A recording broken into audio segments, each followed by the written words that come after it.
Hey there everybody, this is Caitlin here, and today we have a new deck profile video for you today. Well, it's not really that much of a new one, it's more like an update of an older deck that I built earlier on.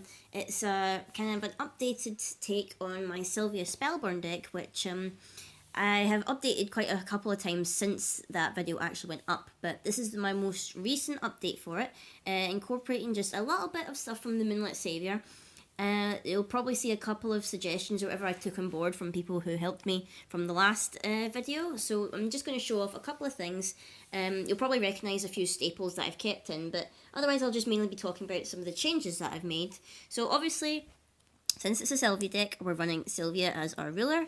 I am totally in love with her. Like, she is my favourite ruler that I've ever used so far. Like, I don't know, like, she's my main favorite. It's probably why I've made my channel icon her, because she's my actual favorite. And you know, she kind of reminds me with her hair when I had my hair a bit longer and you know it was like really bright red or whatever. But obviously we know, as before, her judgment costs a fire, a green, and 2 normal. But obviously with her ability with that firestones can produce green, you know, that's pretty handy to fix for it. And obviously, bam, over on her J-Ruler side, she's an awesome dragon with flying and swiftness, and when she enters the field, she can deal 1000 damage to a target Resonator. And when she does destroy someone, like when by dealing damage to them, she recovers 3 of her magic stones, which also includes this initial effect. I didn't know this at first when I first uploaded the deck profile. This initial 1000 damage also counts for that effect, so easily you can just like flip her for the 4, deal damage, destroy something, recover like 3 stones, summon something else that we have that has swiftness, because most of the things, I'm pretty sure every single thing in this deck has swiftness in some shape or form. So, you know, we're gonna get in there, and like the only one thing I find that is like a major downfall with Sylvia is recently, like a lot of the times I've seen people running Death Size, like just, you know, to get rid of like things that get imperishable or swiftness. So it is a bit of a downside. Like usually if I'm running against someone who is running a Death Scythe, knowing that my Sylvia won't get swiftness, either I will just not flip her the entire game and try and focus on getting something else out like that won't like affect because of Death Scythe, or I will mainly just like only flip her to deal that 1000 damage and destroy something, and you know, maybe keep her as a potential blocker. Like, you know, I don't mind so much if like she goes astral like and she's done something. Mainly I get annoyed if like she goes astral after doing nothing or whatever. So usually I try and not flip her until late game where like I can sweep up and like absolutely clear the game or whatever. So that's usually when I will flip her, like not until like later on in the game just to like scoop a win. So going into our Resonators that we've got, I'm trying to see how many have we got. We've got 1, 2, 3, 4, 5, 6, 7, at least 7 Resonators here. In different forms. The first of which is obviously Rukh Egg, which is staple for fire decks. I'm trying to collect a playset of the new foil reprints that came out in Moonlit Savior for these. I've not gotten any foil ones yet, which is why I've not swapped out the old ones or whatever. So once I get a foil playset, I'll probably like change these up or whatever just to make the deck super pretty. But everyone should know what Rukh Egg does. Obviously, he can't attack, or it can't attack because it's an egg. It has 0 attack. And obviously, when it gets sent to the graveyard from the field, we can search our deck for a fire resonator. Basically, every resonator in here is fire, so we can search for anything. Usually what we'll do is we'll maybe use this to either search for our Rais, which we'll be looking at later on in the deck, or we're going to be searching for something that we can possibly play like our next turn or whatever, like after the opponent has like destroyed it. We're probably looking for maybe either the Rais, which can help late game if we know Sylvia isn't a viable option, or we can, you know, pick something that we know we can play the next turn. And obviously, you know, it's another blocker for the deck. And the other one drop that I'm going to be running is the Flame Sprite, which is actually one of my favourite things to run. It's surprisingly annoying to some players or whatever who, you know, don't like fairies. It's like, you know, it's flying so it can block flyers. It's got swiftness. I never usually use this other ability because obviously this isn't a fairy deck, so I'm not tapping to deal damage. Mainly I'm in there because either I use this as my first turn drop or it's either Rukh Egg. But it is kind of funny, just like if I've maybe not even drawn into Lancelot yet, just to maybe drop 2 of these down and be like, yeah, 200 in the air.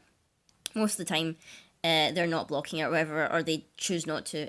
Or well, you know, they'll choose to just use up their bow or whatever and their counters just to get rid of it, which, you know, it's a nice little 1-drop. I think it's probably next to Rukh Egg, one of my second like favourite fire 1-drops anyway for the game. And in terms of the 2-drop, we've only got 1 2-drop, but that's really all we need. It's going to be Lancelot. Previously, I did have Hector in the deck. I was running it at only 2, mainly to try and give like Lancelot that buff that lets her do her crazy deal 700, is it 700 damage? Yeah, to deal 700 damage to a target resonator, but I found that half the time I wasn't consistently drawing into Hector, or Hector was coming out and I had no Lancelots or whatever, so it was kind of useless. And even though it is kind of nice to have Hector to play for only 1 fire, like if we have Lancelot out, half the time I can easily just like maybe tap to give like the extra buff to Lancelot, or even use a rapid growth. So I took Hector out. So Lancelot's the only 2-drop that we're running, but we're running it at 4, which I think is like pretty useful. I know that some decks that use Sylvia for red-green run Elvish Priest so that they can get an extra mana off, but I feel like I don't really make use of the Elvish Priest enough to like warrant putting in this deck. This deck is mainly about hitting fast and, you know, getting that damage out, which is why we're running Flame Sprites instead. And, you know, I like Lancelot. It's like one of my favourite cards in this deck. But the other one that we're running still at 4 now is we're going to run a 3-drop, which is Snow White. Snow White, I was contemplating taking her out and replacing her like with something from the new set or whatever, but I felt like, you know what, I can take out some other stuff or whatever and replace with Snow White. I mainly like Snow White because she has 700 defense and the 500 attack. So even though she's like a little bit weaker in terms of attack than Lancelot, I actually really like her. Plus she has swiftness and first strike, and her ability to like stack counters can be like pretty useful or whatever. And plus, you know, that 700 defense is good for like blocking even still if like she's not attacking. Plus I like her artwork or whatever, and you know, she's still one of my favorites. Like I still want to run her in my deck. I did previously have Cthulhu, but I only had 2 Cthulhus, and I felt like at 2, and I wasn't really using it like often enough, like to with the Rukh Egg or whatever to just incarnate. I felt like, you know what, I'm not really like using this. Like I know it's probably the best play that anyone can use, but I like half the times I didn't get the setup or whatever for Cthulhu. So I decided to take Cthulhu out. So that was my decision there. I know I did previously run it, but it wasn't working out, and it didn't see a lot of play, like even like when I had it. So I decided to take it out. But going on to some stuff from the new set, we have another 3-drop, which is Athena, the Titan of Revenge. I totally adore her. I was contemplating whether to put her in or not because I was a little bit iffy about her. You know, you can harm yourself and your opponent to get the 2 counters on her or whatever, but you know what, I thought, why not, I'm gonna stick her in, because, you know, for just, you know, if I Flame King Shout into her and just pay that extra 1 fire, you know, I can take 100 damage and no opponent can take 100 damage, you know, and she'll get her buff, which, you know, I don't mind at all, considering, like, we don't really have anything that gives us life gain in this deck, but we really don't need it if we're hitting hard and fast, so I quite like her, you know, I like her artwork. I really want to get, like, a playset full art of her, so I'll probably be looking for, like, doing trades and stuff to get full arts for her. Running her at 4, mainly because we're running a lot of stuff at 4 here because we've mainly got 3-drops, and, you know, that doesn't hurt to have, like, 4 playsets of, like, everything in this deck. The only exception being, like, a couple of our spells or whatnot. But our other 3-drop that we have is, like, my ultimate fave card from the new set. It's Pricia, the Pursuant of is it Exploding Flame? Yeah, Exploding Flame. She is like my favorite. She was my favorite in the pre-release as well, actually. I only managed to pull 1 of her, but thanks to the Call of the Primogenitor spell, I was able to bring her back every single time. I totally adore her, you know, with her swiftness, target attack, first strike, pay a green and give her flying just for the hell of it. And obviously, like, when this card is sent to the graveyard from your field, it deals 500 damage to your opponent. So it almost makes your opponent even not want to attack her. Even, like, she's only got, like, 400 defense, but honestly, with a rapid growth, that can easily be fixed. You know, she can be, you know, tap another thing, give her flying. She'll, like, swoop over for, like, at least, what, 1100 damage, actually, if you use rapid growth. Even more if you used it twice or whatever, if you had all that mana. But I really love her. I want to get, like, a full art playset of her. Just, you know, so, like, it looks totally pretty. And the last Resonator that we have is one I mentioned earlier on. We have Gilles the Rais, the Golden Dragon. I'm only running 1 of it because previously I had 2 of it, but you know, I didn't think it warranted having 2. If by some chance like my opponent managed to like Scorn of Alice and put it in my graveyard, it wouldn't be that much of a loss. It's mainly only in here for the off chance that Sylvia can't get her swiftness when I deactivate her. Like, say if I'm going against someone playing Resard or Death Scythe, or my boyfriend likes to run a Death Scythe with his Dark Alice. So mainly that's why Gilles is here, because he is flying in swiftness.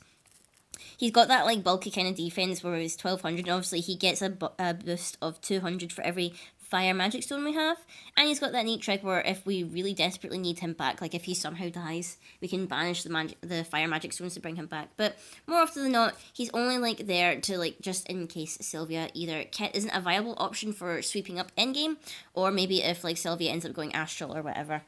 So those are the Resonators we've got, and obviously because my deck is Spellburn, we're going to be focusing a lot, well, not a lot, but mostly on spells, because they're like one of the major supports for this deck. Like, you know, we're going to be hitting fast, and we're going to be like clearing the field with our spells, so we can get the damage in, and mostly is due to the Barrier of Flame that we run. I totally love this card. Like, I don't care like about what people say about, oh, it's not much use or blah blah blah, why are you running 4? Like, I got to a game where I literally did have, like, 3 of them out at one time, and my end game was like, cool, I'm going to flip Sylvia, I'm going to deal 1000 damage, I'm going to fly in the air and, like, deal another 1000 damage, and then they had, like, maybe 500 health left, and I was like, yeah, guess what, here's a Thunder dealing for, like, you know, 500 plus, like, 600 of damage. It was kind of crazy. So, I do totally love Barrier of Flame. It's, like, one of my favourite fire spells, because, you know, it's going to be supporting all our different spells that we run. One of the main ones is, obviously, Flame King Shout, which, you know, with, like, 3, like, depending on how many Barriers of Flames we have, it can easily wipe out our opponent's field, especially because it doesn't target anything, so that way we don't have to worry about things that are like, oh, you cannot target, because it, you know, it's doing it to everything. There is, like, no just one target. And I know, like, it says that it gives swiftness, and pretty much everything in our deck already have swiftness, but, you know, it's just, like, that extra bit of love where we can just, like, pull out something that's 3 costs or less and just play it for free, which is also the reason why most of the things are 3 and below, the only exception being Gilles, is because, you know, we want to make sure we can get most of the things that we play out into the field. So, much love for this spell. And then in terms of like other stuff, we obviously got a staple for this fire deck, which is the 4 Thunders. You know, it is pretty much a big staple, which, you know, deal 500 damage to a target player or a J/Resonator. It is absolutely delicious if we've got like 4 Barriers of Flame out. We don't need them all out if we want to play it, but, you know, it's like a really nice addition. Well, not an addition, it's a nice spell chant instant, I should say. But it is one of my favourite ones. And obviously, as I mentioned it before, we have Rapid Growths. I was tempted to run 4, but because we can play it from the graveyard as well, I felt like maybe 3 would be enough, because we can at least get 6 uses out of the 3 Rapid Growths that we run. I might just like chuck in another 4th one, like if I feel like it, but I have been playing well with only 3, which, you know, is a nice like bonus or whatever. So I might even just like remove, there's another spell that I run actually that I might remove in favour of just another Rapid Growth. But for a 1 cost buff of like 400, it is really, really nice. The spell I was actually going to just mention there that I was considering removing was Sylvia's Roar. I don't know why I'm still running this. I feel like I want to include it mainly just because it's like one of Sylvia's cards, and it can get both effects, like thanks to her or whatever. Or no, actually, it's like, yeah, you can choose one, and if you're ruler or Sylvia, you can choose it too, which is mainly the reason why I run it, because it's like one of the only like positive things where if Sylvia is your ruler, you can do both of them. I think the other one is like Beat of and it's not Beat of Wings. It's like something so much like, but that's not a really good card because it's, you know, it's kind of damaging to yourself as well. So I'm only running it too. I'm still debating whether I'm going to take it out or not. Half the time I don't use it because, like, obviously the only dragon that's in this deck is Gilles and Sylvia. So still debating on that. Next spell that we have Burn to Cinders, which I've run 3 of. This one is actually quite nice because it's 700 damage for 2 fire will. It can also target J rulers, and if they have imperishable, they lose it until the end of the turn, which is quite nice if like you're going against a ruler that they like to J activate early, but it has no access to imperishable. So they're not running a Regalia that they can banish to give it to them, and, you know, maybe it's not running a Death Scythe or whatever, so I quite like that. Plus, you know, if it's just a normal Resonator that we're getting rid of, they remove it from game instead. which probably wouldn't be a good idea if we were going against like the time arsonist or whatever. But you know, it is another way to get rid of something that they're using.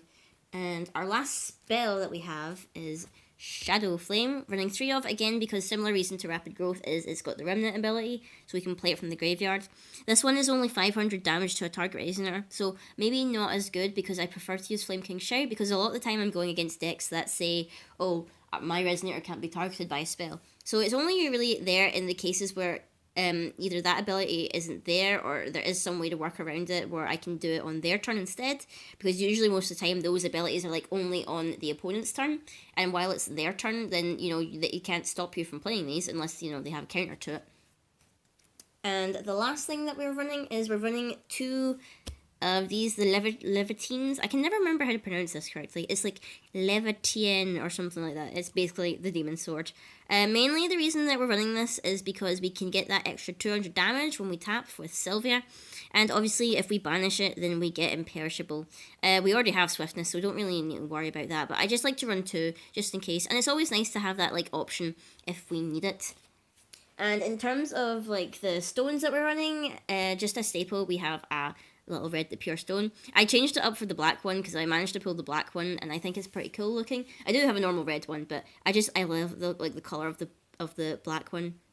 So obviously you can tap it to produce like when you flip it, you declare what color it's going to produce for the rest of the game. So most of the time I will either just say red if we've got, like, depending on how many of my jewel stones I have out, just for the sake of it. But also what it does is when we tap it, we can give 200 to something until the end of the turn, which is its main use, like if I need to buff stuff, but otherwise it's there to just, you know, produce an extra will. In terms of jewel stones, we have, of course, the staple of the 4 fire red jewel stone, which is Blasting Waves, which of course is we can produce green or red, so that helps the colour fix if we flipped Sylvia over, because obviously when Sylvia flips over, we don't have her ability to produce green from any firestone, so the jewel stones are there for that. I will be sad when these rotate out in September, but I suppose I can just use Ruler's Memoria in the meantime, like once that happens. Because I'll probably still be running Sylvia long after that. I'll just make a couple of changes in terms of my deck. And last but not least, we've got at least 1, 2, 3, 4, 5. 5? Yeah, we got 5 of the normal flame firestones. I picked the ones from NPR because they're my favourite art of firestones. I absolutely love it. It kind of looks like an egg. Just like a little fire egg sitting in some lava. It is like my total favourite.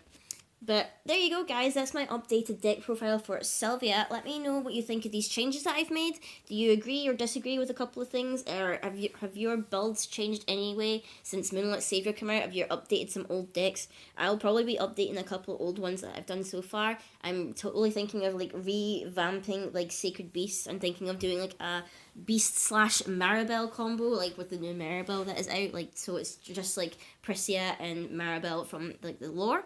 But let me know what you guys thought of the video, and until next time, guys, I will see you later.